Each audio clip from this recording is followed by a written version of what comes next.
I'll start now. Good afternoon, everyone. Welcome to today's session of ICS Wednesday seminar. Our topic today is Globalization and a Pandemic, Revisiting the Mongol Empire. Our speaker today would be Mr. Ravi.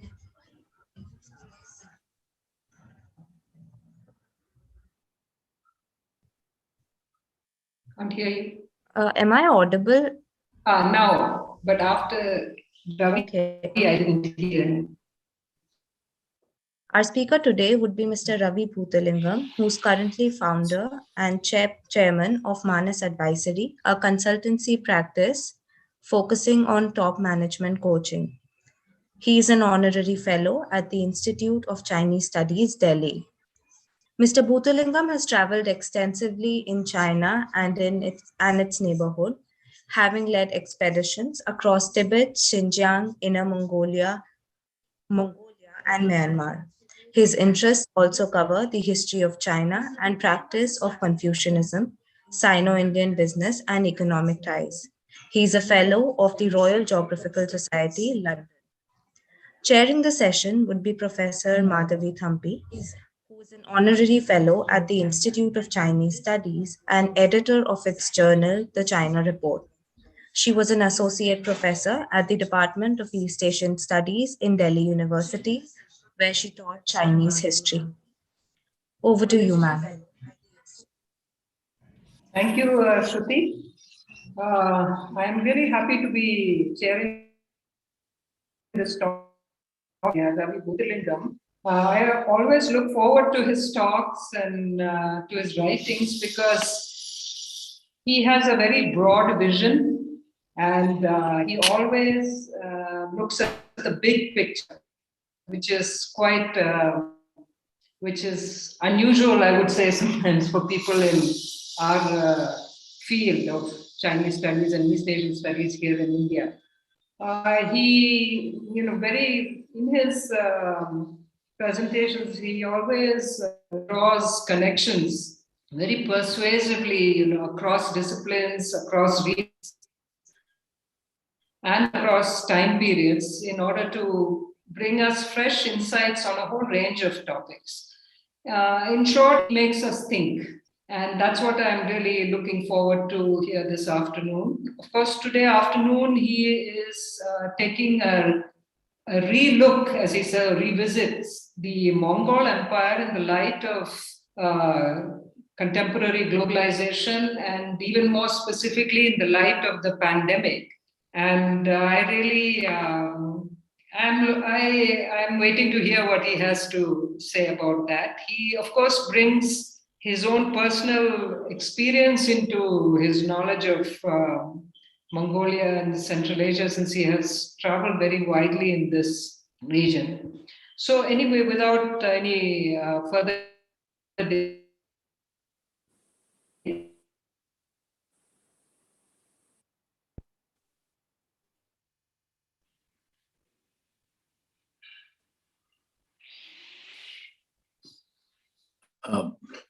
shall I start? You seem to have frozen, Madhavi. Yes, please go ahead. Well, Madhavi, good afternoon to you, Madhavi, and to everybody. Thank you, Madhavi, for that very warm and generous introduction. And thank you to the audience for tuning in. Well, my interest in Mongolia started, like I suspect with many of you, at a young age. It was known as Outer Mongolia at that time. But the real thing really started when I visited Mongolia in 2009, followed by 2 more visits in 2011 and 13. The 2009 visit was when I joined an expedition to try and discover where the body of Genghis Khan rests. The short answer, we couldn't find it, and no one has found it so far. And that was an expedition led by John Mann, a very well-known Mongolist in the UK, and organized by James Morton, who I see is with us today. Thank you, James. Well, let me, for the audience's sake, show you briefly where Mongolia is and its surrounds. Just one or two slides before I plunge into the narrative. So, Shruti, can you show us the map of Mongolia, please? There we are. Mongolia is right there in the center, wedged between Russia to the north, China to the south. And you get there from India via Beijing. Ulaanbaatar is the capital. It's a large country. It's about half the size of India, but with a population of only 3 million people. And even today, it is largely, the people are largely nomadic in character. About 70% earn their living through cultivating their herds, whether sheep or yaks, camel, horses. And one can imagine what it was like in the year 1200, when my story begins, when they must have been practically all nomadic folk. Mongolia, to people who know it, I'm sure, is associated with the name of Genghis Khan, the warrior and leader who really propelled the Mongols in their journey almost entirely across the then known world. Genghis Khan's reputation varies according to whether you're in Mongolia or outside. If it's outside, like all of us have read in our history books, he's looked upon as a great conqueror, but also with devastating effect on his enemies. Huge massacres are associated with this name, what we would call genocide today. We hear the names of places like Urgench and Khwarezm and Herat razed to the ground, the whole population slaughtered, and so on. But in Mongolia, as I found during my 3 visits, he is a national hero by not only the man or woman on the street, but by scholars and university professors.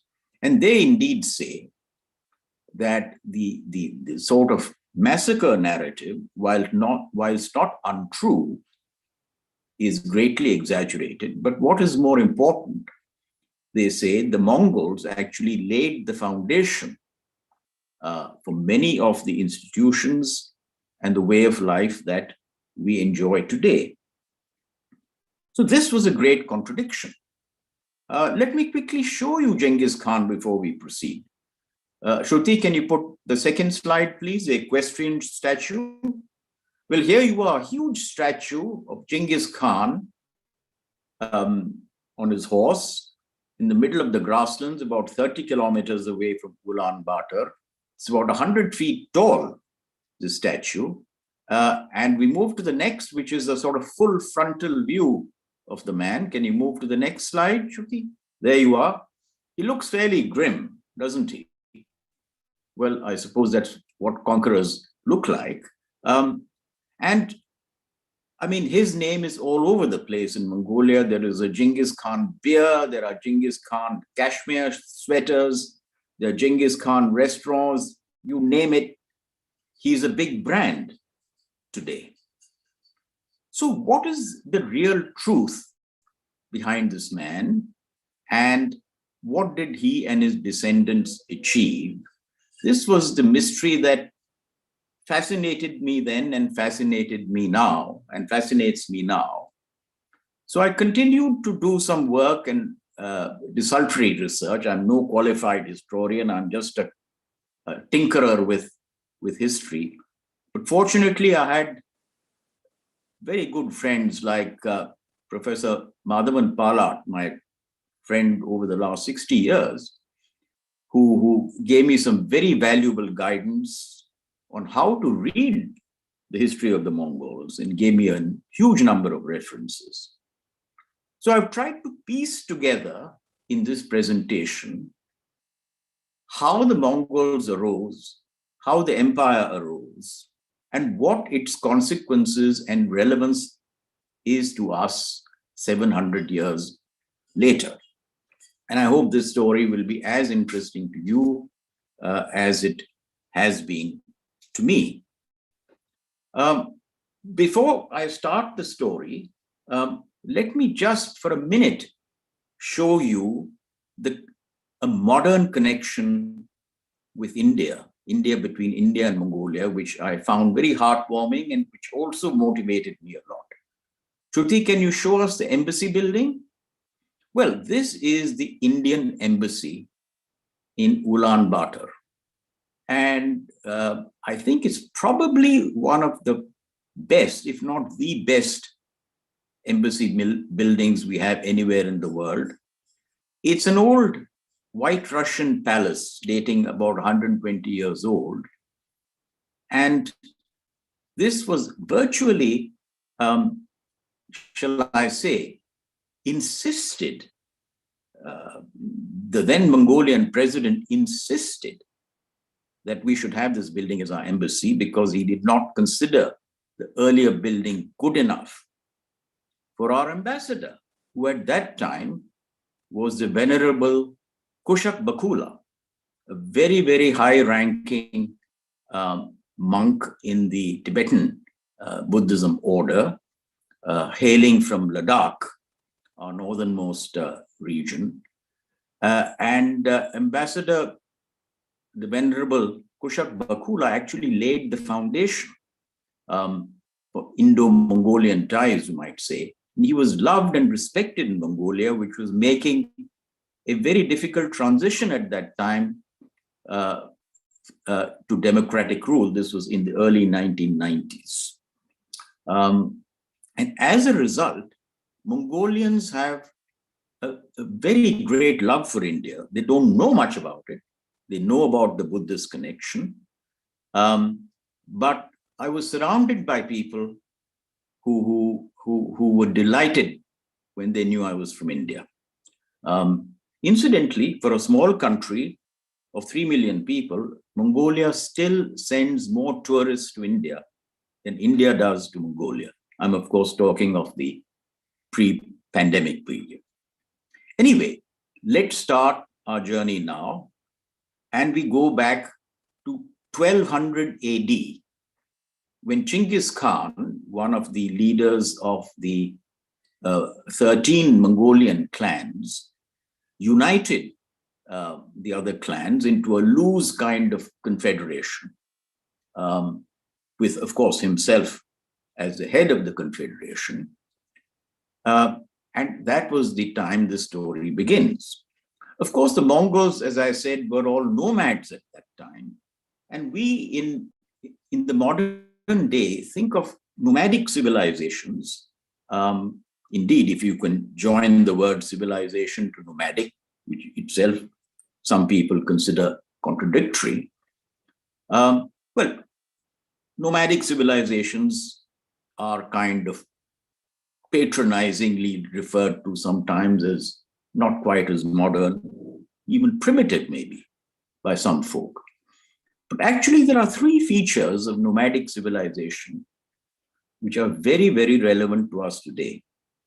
One, since the nomads traveled from the lowland pastures in the winter to the highland pastures in the summer with their flocks, they were exceedingly dependent on the weather and on climate.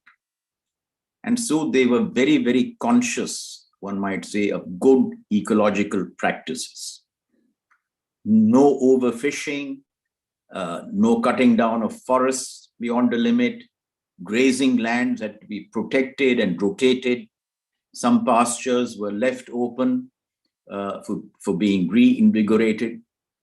They were much more alive to what the environment could do. And that is something we could certainly learn from them.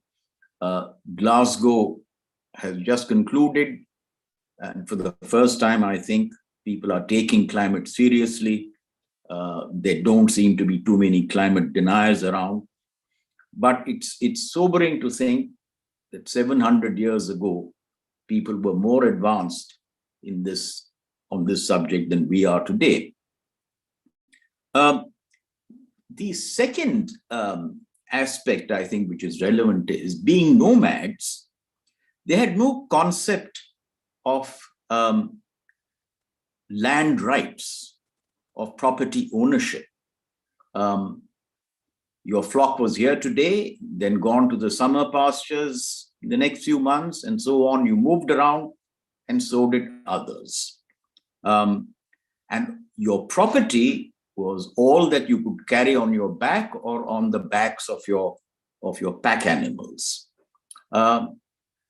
It was a kind of a society where you felt you could live anywhere where you could be sustained, and similarly other people could live in your so-called your area if it sustained them. It was a form of universal kind of citizenship. They didn't call it that, of course. But we in India have an ancient name for this kind of concept. We call it Vasudhaiva Kutumbakam, which is the world is a family. And we are trying very hard, I think, in the world to recover that concept all over again. And the third principle of relevance is that because they were always roaming around, the organs of governance also roamed with them. Say the Mongolian equivalent in those days of a district magistrate was a person who traveled with the clan from one pasture to another, settling disputes, sorting out problems, and so on. And he could be the magistrate of a clan of 1,000 families or a clan of 10,000 families. The Mongols also went by these decimal numbers. So this is also interesting because today we are in a kind of, at least for many of our services, once again in a situation where the service is rendered to the person, regardless of where he is situated. Think of Zomato giving you meals, or Amazon sending you books, or wherever. So we are partially, not wholly, in the kind of situation the Mongols were. So this was the kind of scenario when Genghis Khan unified the tribes. And the speculation is that at that time, 1200 AD or so, huge climate change effects started affecting Mongolia and affecting the pasture lands, which were drying up. And so the tribes had to move into different areas for pasture. And of course, the folk who lived in those areas did not react very kindly to this. And that's how the great expansion of the Mongols and the wars started. They started, first of all, with subduing the areas just to their south, which is the areas inhabited by the Uyghurs, today in Xinjiang. Then they went to the southeast, to the Tangut people, roughly you might say northeastern China, and then to the Khitan people who inhabited the region of Manchuria. And within the lifetime of Genghis Khan, who died in 1227, they had taken over all these areas and turned their attention to Central Asia. And the campaigns in Central Asia, largely carried out by his son Ogodai Khan, are amongst those which feature in all the narratives of massacre and sacking that I mentioned earlier. Towns like Urgench and Khwarezm, Herat in Afghanistan, Nishapur, and so on. There are many, many accounts of how these places were conquered. and most of them feature these stories. But from the Mongolian side, you don't get this kind of narrative. But of course, the Mongolians, problematically, had no written history. They had a kind of bardic tradition where you had court singers and folk like that who put together something which may have a remote connection to history, but I suspect would be more concerned with praising the current Khan or the current king and weaving a lot of other stuff into their history. So we have a peculiar case here where the history that is available to us was not written or recorded by the Mongols, but it was written or recorded by the people the Mongols defeated. The Central Asians, the Chinese, the Persians, the Arabs, the Russians, and the Eastern Europeans. And when losers write history, one suspects that their rendering of that history is very different from history written by anyone else. That's not to say that these things didn't happen. I suspect it was pretty much par for the course for conquerors in those days to use measures which in the modern day we term shock and awe tactics. You overawe the enemy by threatening absolute annihilation and hope that he just succumbs without a fight or a token fight. But if he doesn't, then you have to demonstrate at least some part of that massacre in order to believe and for others to believe that you mean what you say. So there was certainly an element of truth in these stories, but also a vast degree of exaggeration if one compares the accounts written by different sources. For example, you take different Persian accounts, and they all have slightly different versions of what happened in Nishapur and when and how many massacres there were and so on and so forth. So history has to be read and interpreted in a very, very careful way when one goes into this. But of course, there is no denying that the Mongols conquered these vast regions, starting with their immediate neighborhood, then with Central Asia, Persia, the Arab lands, Russia, and they came right up to the gates of Vienna. And I'll tell you that story in just a minute. But before that, how actually did they do it?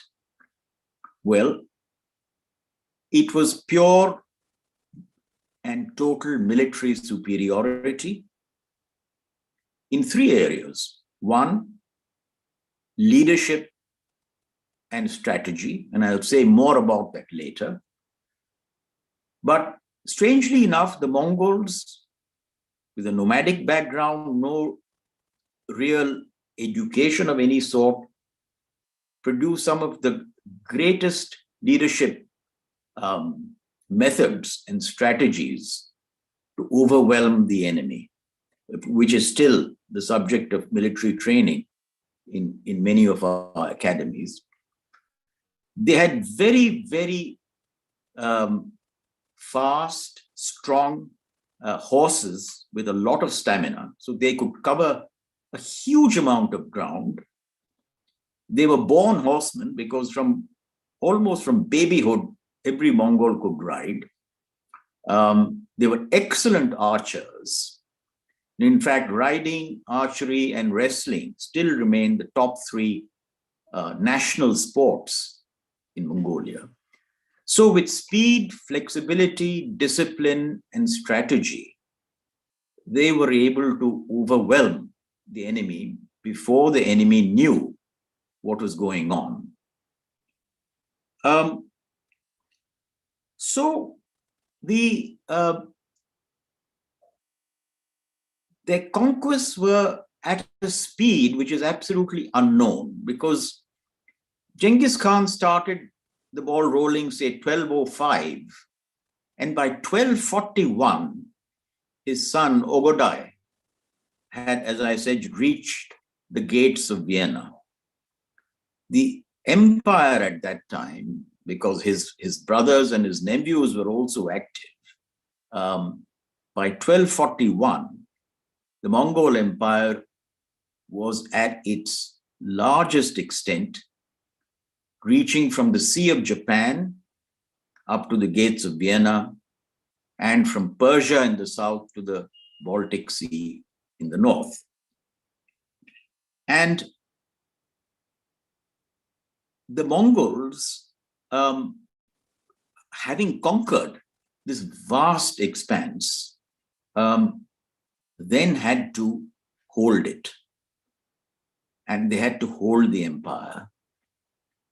And that is considerably more difficult than conquering it. If conquering it is one thing, but keeping the empire, governing it, and maintaining it is quite another. And I think throughout history, we have this phenomenon of overreach and overextension, making short work of empires. But before I come to the factors that made the Mongol Empire fairly long-lasting, because let's not forget, if you start with 1200, Mongol Empire in its various forms and shapes, because it did not always stay unitary, it lasted for about 350 odd years. But one more thing apart from military force helped the Mongols in this rapid conquest. And that was, in fact, some of their enemies helped them to get conquered. I mean, it sounds quite odd, but in many places, the people were quite happy to get rid of their current rulers because they thought the Mongols would be far better. Well, one example of this is Khwarezm, where when the local ruler heard that the Mongols were massing for an attack, he ordered everybody to pay 1 year of advance taxes so that he could raise his army and so on and get ready. Well, the people at Khwarezm were already groaning under extortionate taxes. So when this measure was announced, they were not a happy bunch of people. And one suspects they were quite happy when the Mongols came along and made short work of the ruler of Khwarezm. The Mongols also, despite the barbarism of their massacres, were focused only on decimating the military power of the enemy. They restored whatever they damaged. There are accounts of Samarkand being rebuilt with masons and carpenters and others brought from China. They were very careful not to destabilize the farming economy because the Mongols, as you remember, are nomads, and therefore they depended on the local economy for their food, for their transport, for their sustenance. So the last thing they wanted was a collapse of the local economy. And in all the various military measures they took, they were very careful to spare artisans and craftsmen, carpenters, jewelers, and those kind of people, who they put to work, A, to restore whatever damage had been done, And many of them were then sent back to Mongolia to work on kind of making the large tents. The Mongolians still lived in tents in Karakoram, their main capital. There were no grand buildings, but they were now equipped with all the latest in carpets and jewelry and so on and so forth. So the Mongolian conquest was militarily absolute, but in terms of economics, they took care that livelihoods and the normal functioning of those countries were not adversely affected. But coming back to 1241, I must tell you this interesting story. When the Mongols were at the gates of Vienna, the whole world, the whole of Europe was on tenterhooks as to what would happen. Pope Gregory IX ordered prayers throughout the night when the Mongols were camped across the Danube to save the city. Sure enough, the next morning when the Viennese woke up and gazed across the Danube, the Mongols were gone. The encampment was no longer there. Well, had Pope Gregory's prayers worked? What the Viennese did not know was that 18 days earlier, the great Khan, Ogodai Khan, the son of Genghis, had died. And the news was carried across the empire by the postal system set up by the Mongols. This was a fast post system, where a fast rider carried the bag of mail. He traveled 200 kilometers to a relay station where the horses were changed and the riders were changed, and they rode another 200 kilometers and so on. So from Karakoram to Vienna, a distance of around 6,000 kilometers, was covered in 18 days. This is one of the fastest ever communication systems in the world, and was surpassed only 600 years later by the Trans-Siberian Express. But the post was only one device which held the Mongol Empire together. Of course, you need rapid communications to run any empire, and this postal system was therefore a crucial linchpin. The second was, as I said, again, leadership and strategy, and this time on the civilian front, not the military front. The Mongols, after all, were very few.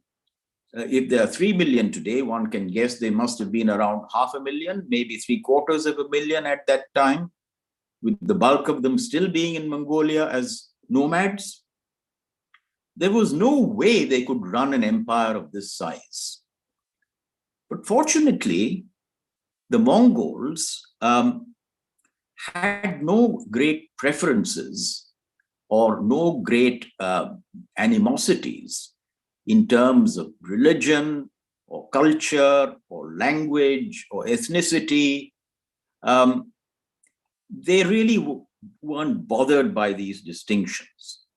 So they could actually pick and choose people of merit and competence from any of their conquered territories to help in the administration. And this is what exactly they did. So they had people from the Islamic world in charge of their treasuries. Genghis Khan himself had a Taoist priest as an advisor. Ogodai Khan had a Khitan as his chief counselor.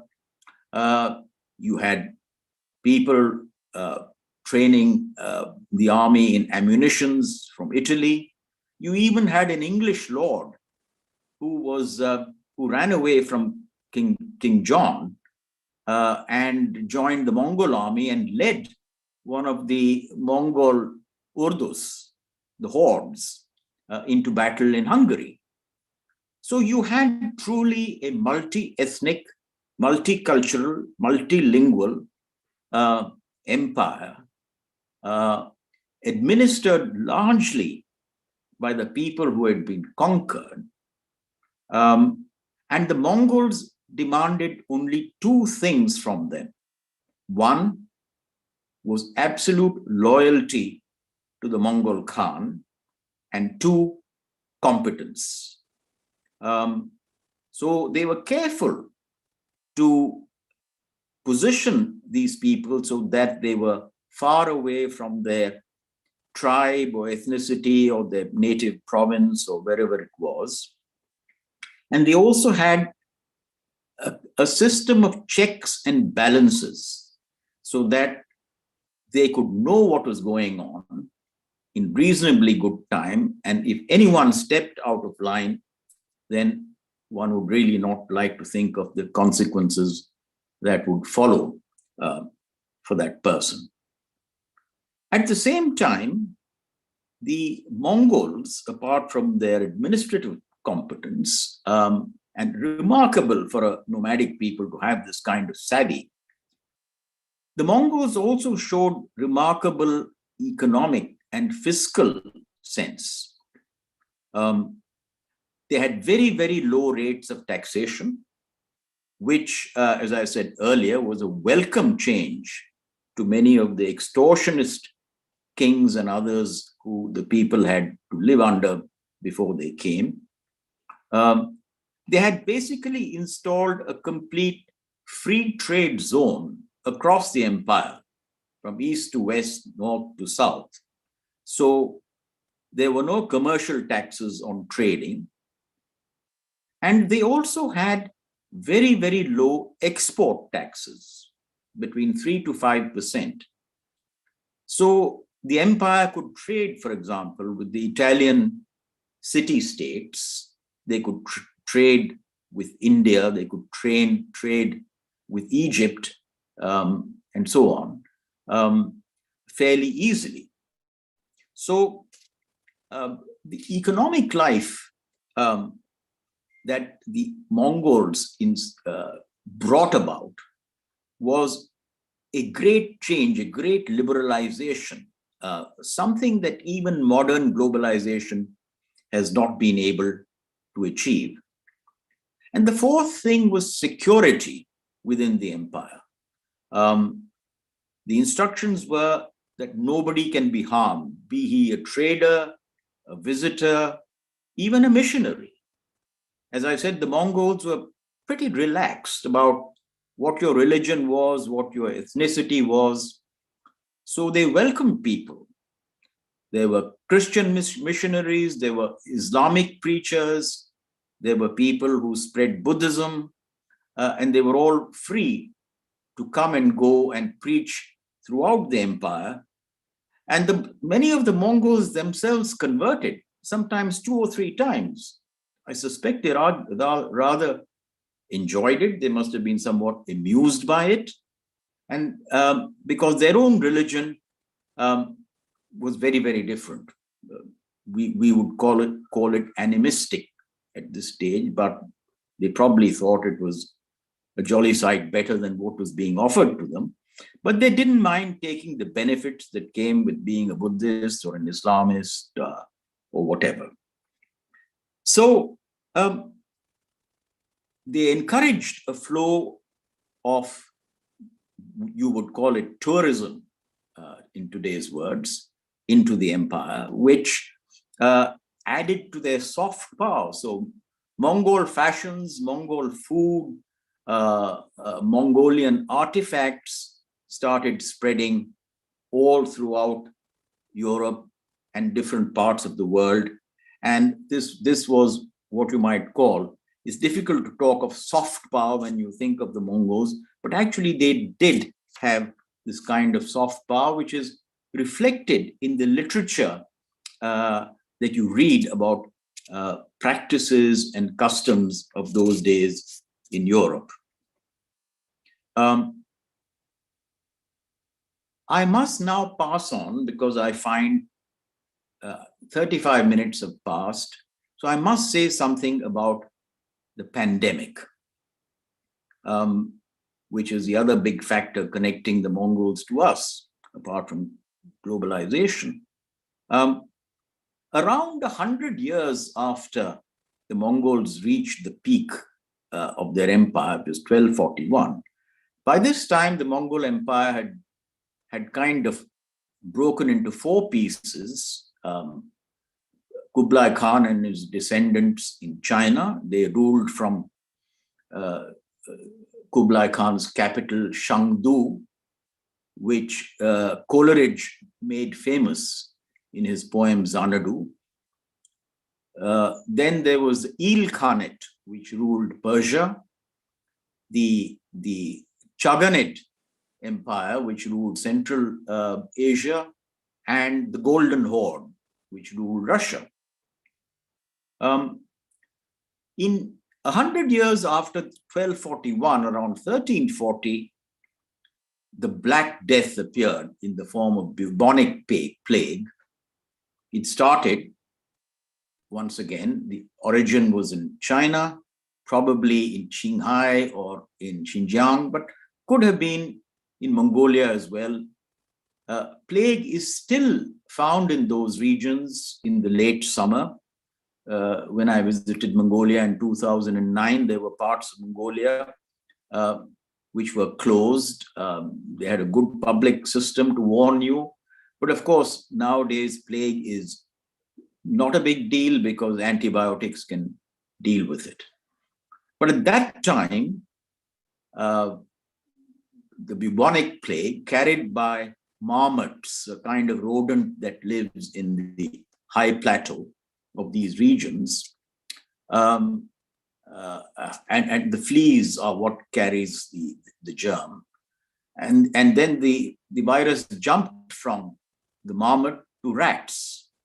And rats, of course, go on to ships, and they go on to caravans, and they go on to grain carts and so on. And they got on to all the lifelines of the empire, the transport lines, and by sea and by land, traveled across Europe, across Central Asia, into Italy, and thereafter throughout Europe. And it was absolutely horrendous from 1340 till about 1348, different periods at different peaks, but approximately 40% of the population of Europe is thought to have perished in the Black Death. And it's actually a totally horrendous period in the history of the world. But I don't want to finish on that gloomy note. I actually want to leave you with a sense of optimism, because what happened when the Black Death receded is something which is very encouraging. And it is something I hope will happen when COVID recedes. And what happened when the Black Death receded has been termed by some historians, notably Peter Frankopan, as the Industrious Revolution, which actually preceded the later Scientific Revolution and then the Industrial Revolution in Europe. So what happened in Europe was that when 40% of the population died because of the Black Death, there was a huge shortage of labor, and wages therefore went up. Meanwhile, landlords couldn't find enough tenants, so rents went down, interest rates went down, and as a result, there was a lowering of inequality amongst the population and a rise in their capability to consume, because wages had gone up. And this led, in the next few decades, to an enormous surge in consumption and an enormous demand for goods and services. Meanwhile, because of the depopulation and the shortage of labor, women also entered the workforce, notably in Northern Europe, a trend that has continued to this day. Scandinavia remains a leader in women's participation.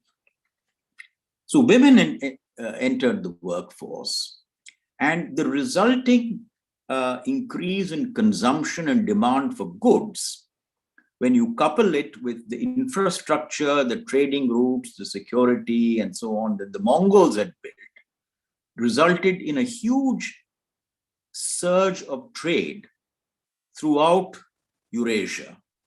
Demand for textiles, demand for spices, and all manner of goods. And this was translated by the Italian city-states into maritime traffic and sea trade, which reached right up to India. So there was a period of burgeoning trade and prosperity, which, as I said, then went on to lead to other things later on.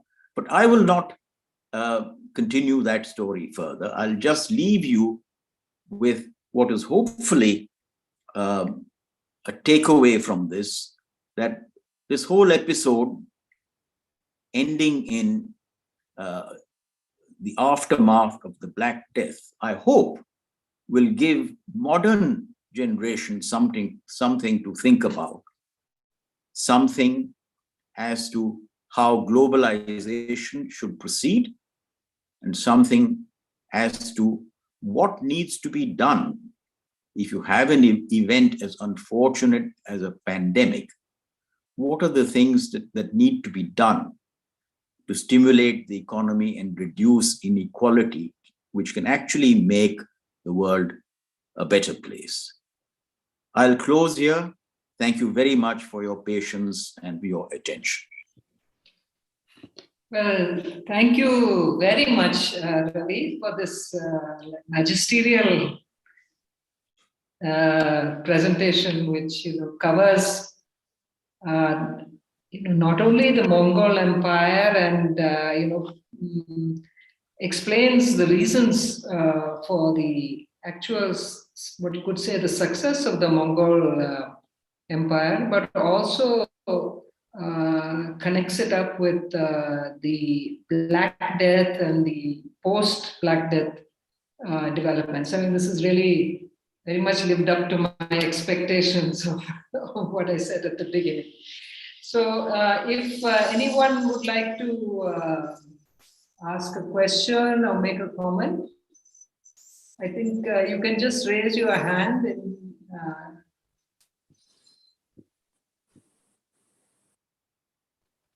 or while people are, or you can write it in the chat box. And in the meantime, maybe I will ask a couple of things which intrigued me about your presentation. When you talked about how the Mongols spread, from the sea on this side to Vienna, up and down, could you, in your opinion, could you say there were some natural limits to the expansion of the Mongols?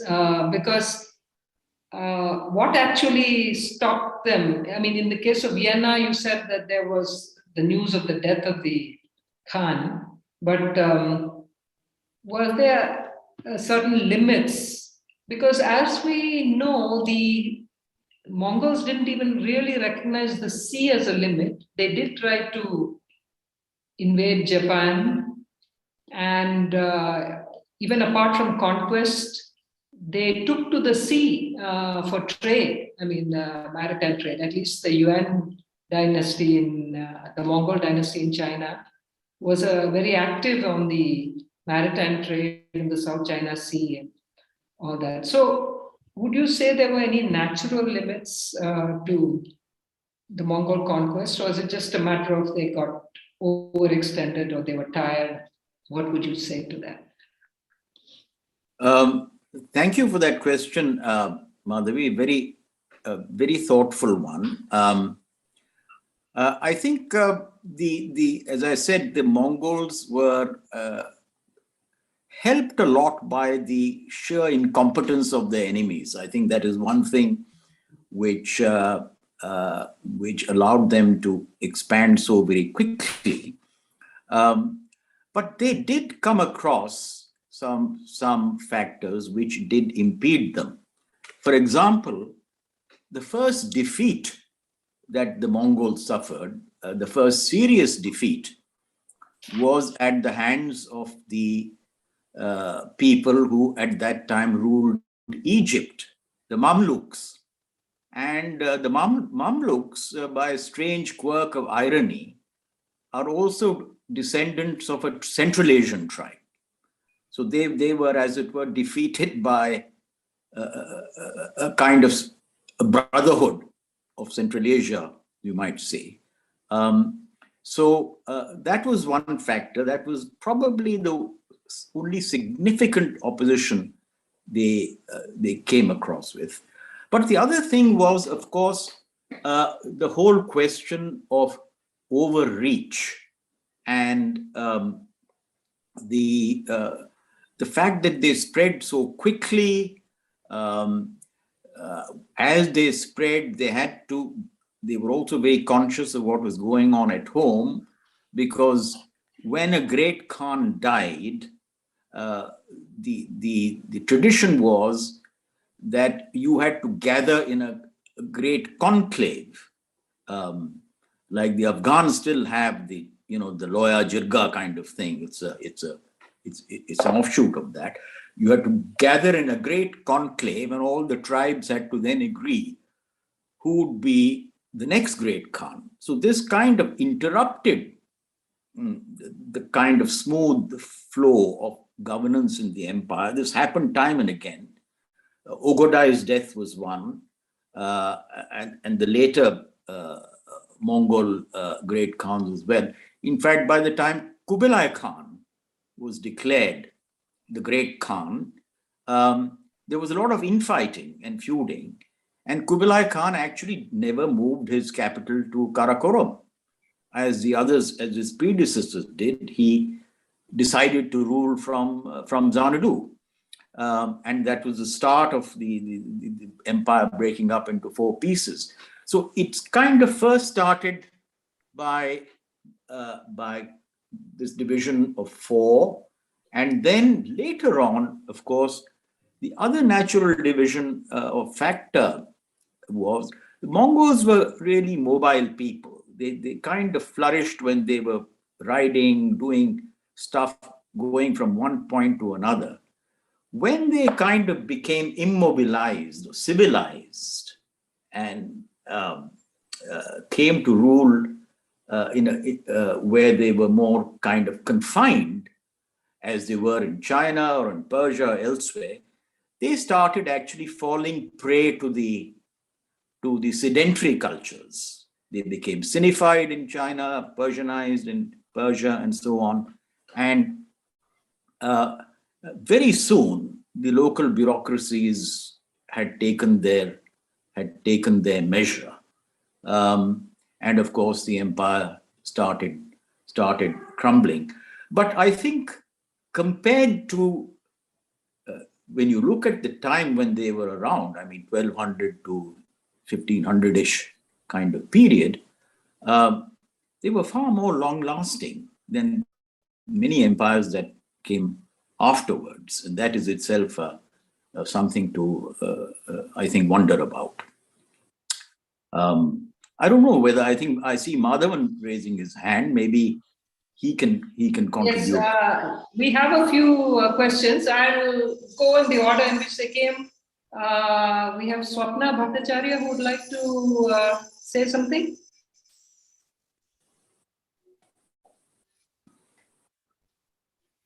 Swapna Bhattacharya there?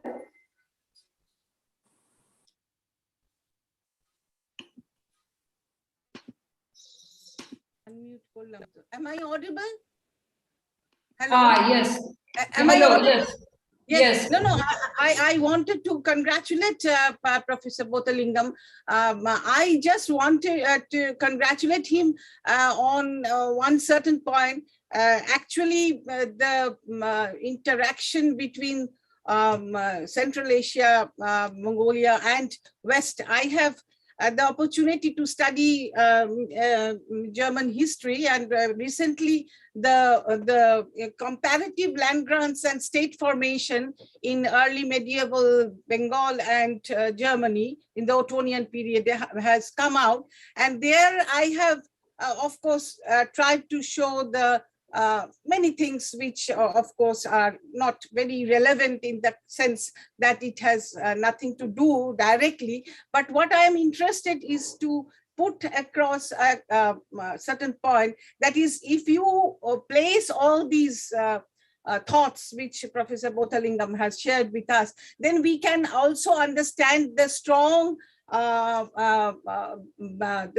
Bavaria, the strong southern Germany, and of course Bavaria and Austria was in a way very well, they shared many things common. And what I wanted to add is that if anyone is interested, actually the work has come out. This is actually from Glasgow University.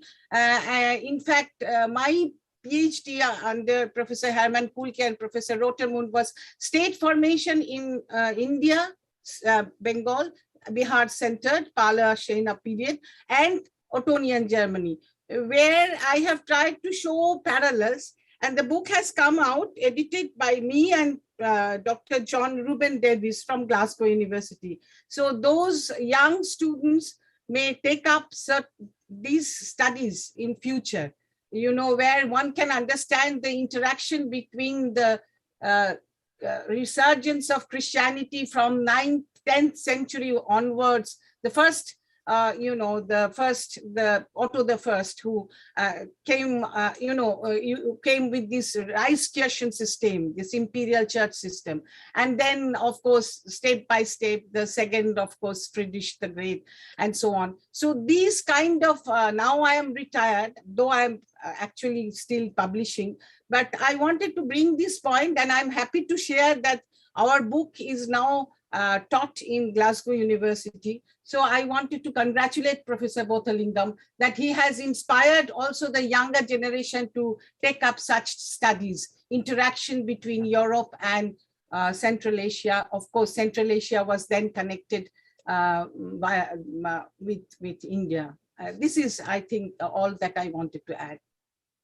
Thank you, Professor Bhattacharya. The book is called Copper Plate, Parchment and Stone.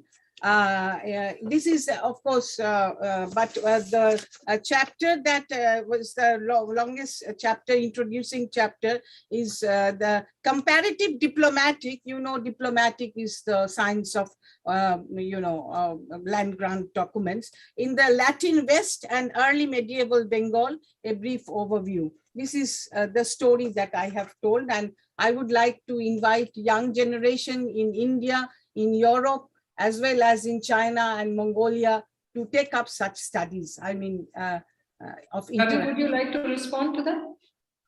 I think, first of all, I must appreciate your comments, Professor Bhattacharya. I really like them. And I look forward to the book, reading the book. Yes, the Mongols contributed hugely to the governance patterns of many, many countries. I'm not so aware of Germany, but in my reading, I have noticed the great influence on Russia, for example, and many of the words, for example, that the Russians used, I find, I'm not fluent in Russian at all, but my good friend, Professor Madhavan Palat, brought this to my attention, that a lot of the words in Russian to do with treasury management and finance actually come from Mongolian roots. And the Mongolians, as I said, were very adept at creating fiscal systems, taxation practices, checks and balances, and a very sophisticated financial management system to run the empire, and finance is really the sort of lifeblood of any type of governance. So they have left a lasting mark on Russia, and Russia, as we know, has very, very clearly an Asian face and a European face. And the Asian face certainly was the result of several centuries of Mongolian influence on Russia. And I'm sure the same can be said for many parts of Central Asia, India, and indeed China. Not to speak of places like Korea and so forth. Thank you. Thank you. Before I come to Madhavan, there was a question from James Morton saying, what can Mongolians today learn from the past? He thanks you for the wonderful presentation and asks, what can Mongolians today learn from the past? Well, first of all, I have to thank James for helping me in that first expedition, as I said. Very grateful to him for that. As to what Mongolians can learn from the past, I think that, as I said, the nomadic cultures started with respecting nature and recognizing the power of nature, and by suiting their vocations and their livelihoods by harmonizing them with nature rather than battling with nature. And perhaps Mongolia today, which is still 70% nomadic, can set the pattern here, because ironically, when I went to Mongolia in those three expeditions about between 10 and 7 years ago, the cities of Ulaanbaatar is one of the most polluted cities because of the burning of coal, whereas interior Mongolia has air as fresh as anywhere you can find. Mongolia presents a contrast today. It is a huge producer of coal because minerals and natural resources are a very large part of its hidden wealth. So Mongolia, I think, could set a trend by showing the world how to be climate friendly, because it has a small population, it has vast area, it has sunlight, and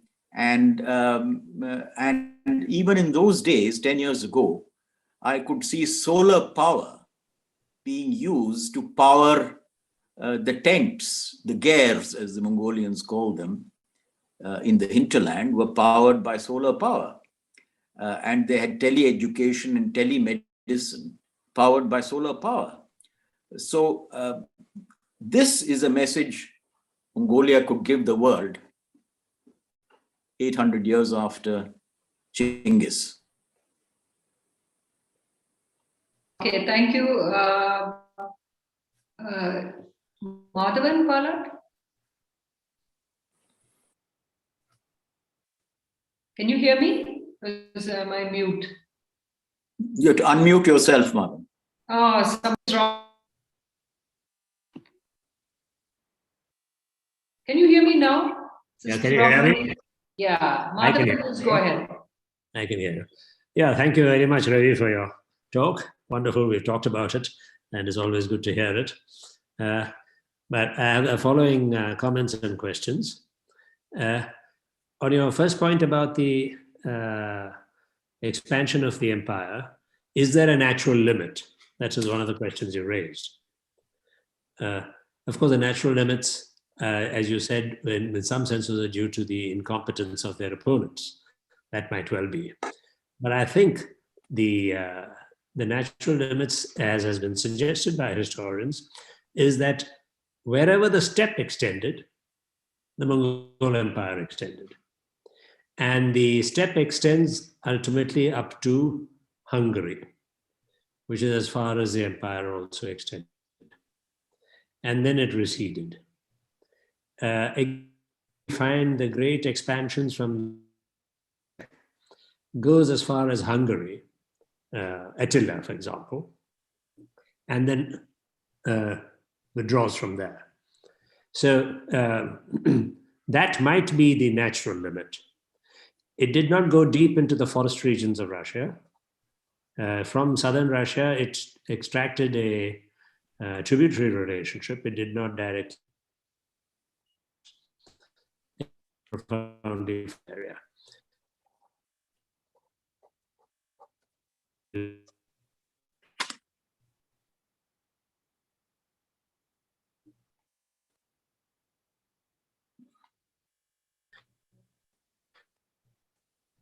Can't hear you. Open expanse.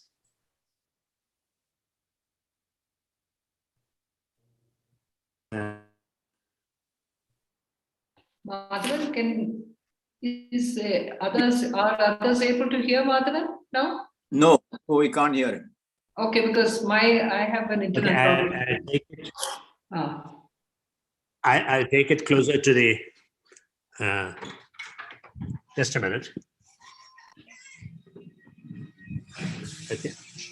Stop. I'll just.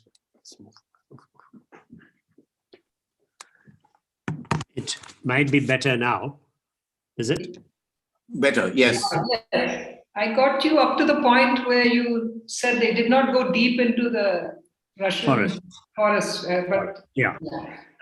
Because the Mongols were limited by the nature of the military technology that they had, which is cavalry on open ground. And therefore, the Eurasian steppe is what suited them. And the natural limit of the Eurasian steppe is up to Hungary and not beyond that. It is not only the Mongols, but also the Huns earlier, we find, and so on. I mean, that's just one point. The other point about the overreach and the fragmentation of the empire, of course, is a general problem of all empires. And the Mongols naturally experienced that, given the kind of communication they had in those days. We find that happened to the Roman Empire. It split into the Eastern and the Western. We found it happened to the Empire of Alexander. It split up immediately after his death. We find it in many other empires. You can choose them one by one. The Ottoman, or within Europe, the Habsburgs, the way they all split. And I could take it even into the British Empire, how the dominions were created. It is a form of splitting of empire in a sense, because they became independent in effect. And the empire barely lasted a century. India started becoming independent, breaking away from the empire from the 1930s. So this is a general feature of all empires. They have to break up until very modern techniques are available. And even then it is really not possible in this sense that empire is. This is always a problem. But the point about the impact of the Mongols on subsequent states, here, I mean, I know a little bit more about Russia than the effect on China and Persia.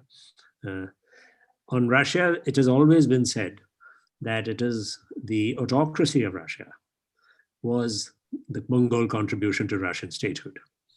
The nature of the absolute rulership that Russia has supposedly suffered from.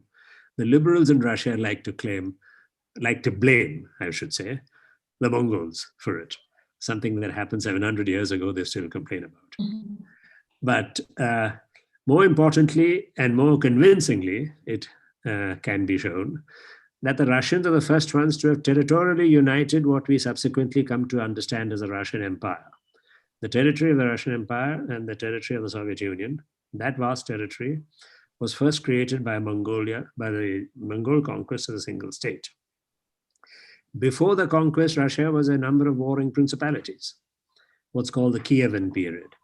It is only with the Mongol conquest that you had a single large state, concept even, or possibility emerge, and Moscow took over from the remnants of the Genghis Khan Empire, from the Golden Horde. And that's very much true. And they had one advantage is, of course, that the huge expanse, which was united by the Mongols with uniform laws of a certain kind, taxation and postal communication systems and so on, provided a kind of unity which a successor empire could take advantage of. And the most important successor empire was the Russian one in that whole space. And that is how they managed it. I mean, these are just some of the points I wanted to make. And Ravi, you might want to comment on that. Thank you. Thank you, Madhavan. I think I would certainly agree with you. In fact, I'm reminded when you talked of the steppe, that one of the reference books I found very useful, the one you recommended, René Grousset, is actually called Empire of the Steppes. So he actually does place, as it were, it in the context of the steppe. As far as the influence on the Russians goes,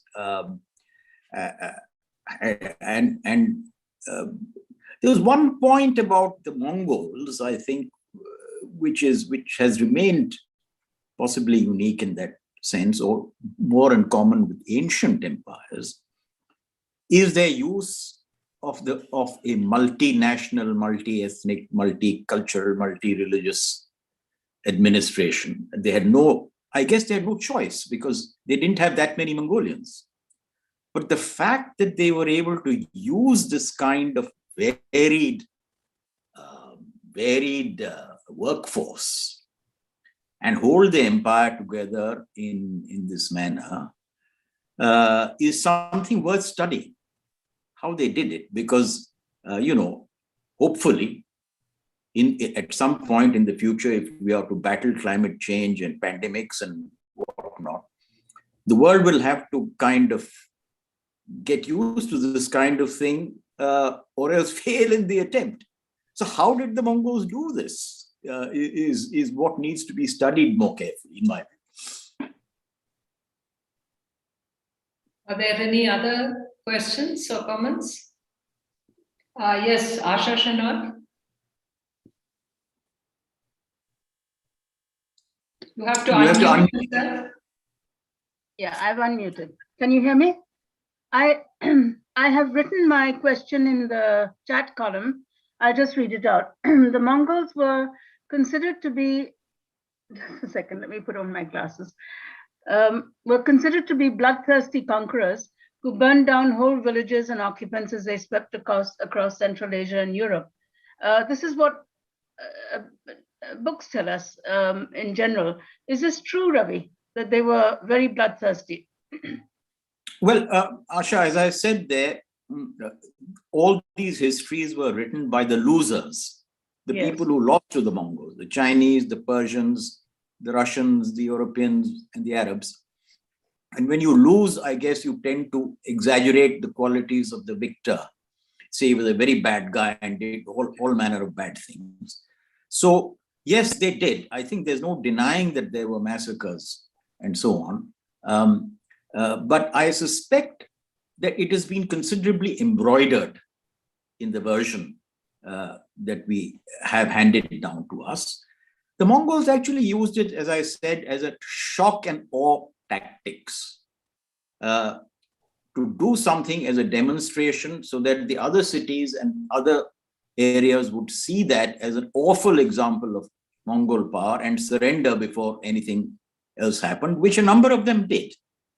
So the answer to your question is yes, there were, but it is not really a natural bloodthirstiness, as it wasn't as if they themselves were intrinsically bloodthirsty. It was a matter of strategy. They hoped to avoid bloodshed by bloodshed. I mean, it sounds paradoxical, but that was what Hiroshima and Nagasaki was also on the same logic. That by inflicting huge damage, you hope to prevent greater damage. Of course, it's a theoretical question because the alternative fact can never be proved. So we don't know. Okay, thank you. Thank you, Ravi. Madhavan, you want to say something? Yeah, I think this will have to be the last comment. After that, we will probably stop. Go ahead. Oh. Madhavan, did you show your hand? Yeah. Yeah. I was trying to unmute myself. Yeah. No, I want to make one further comment on Ravi's about the environmentalism, their consciousness about environmentalism, one of the things that we can learn from the Mongols. You see, Ravi, here, their sensitivity to the environment is something that they share with the agricultural civilizations. Anyone who depends upon farming or herding would be so. So all pre-industrial cultures, whether it is nomadic or agricultural, are sensitive. It is industrial culture of modern times which has been so destructive. So I would not say it is exclusive to the Mongols or to the nomadic world. Anywhere in the agricultural world, which lives on agriculture alone, and not industrial agriculture as we see it in America, or the modernized techniques of agriculture, but the agriculture of the kind that we know of in earlier time, they are the ones who are sensitive. Now, how much we can learn from them? Of course, we may make huge attempts in India in various ways. So many of the NGOs pursue precisely those objectives. But how much it can be generalized is a very difficult question indeed for modern times. This is the other point I wish to make. And as for the destructive image, the genocidal image of the Mongols, it is not merely because the Persians and Chinese and Russians are all the losers who wrote the story. The point is, whoever writes the story gives a negative impression of the other side. And in this case, the Mongols do not have anybody to write. They're not a literate population at that time. So inevitably, the monopoly fell to the literate ones, the Chinese, the Persians, and the Russians. And the Persians especially were the ones who wrote the most. But you can make out from the manner of their writing that they were really describing military tactics.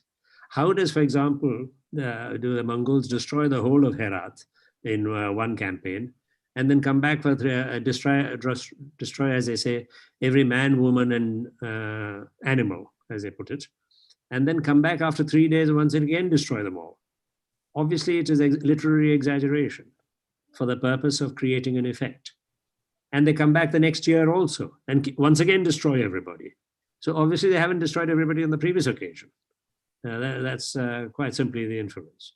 So these kinds of things we always have to take care of. The tendency to literary effect, to immense amount of rhetoric.